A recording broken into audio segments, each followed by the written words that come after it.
እተንዓኻ ዝፈለት ኩለ መዓልቲ ትባረኽ ዘለዓለም ትባረኽ ኢየሱስ ንዓኻ ዝፈለት ኩለ መዓልቲ ትባረኽ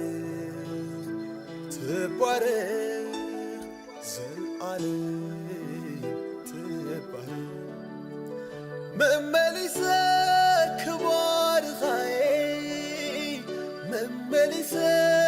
ክባርኻየ ደጋጊመ ክባርኻየ ደጋጊመ ክባርኻየ እታ ንዓኻ ዝፈለት ኩላ መዓልቲ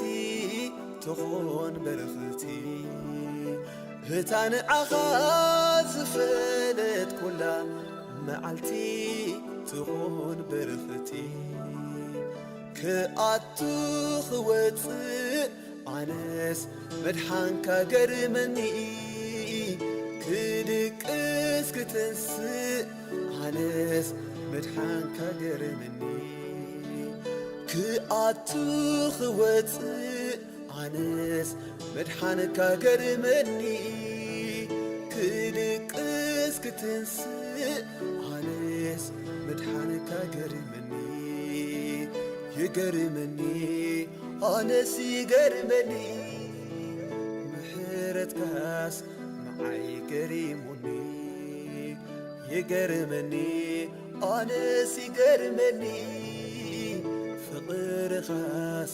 ንዓይ ገሪሙኒ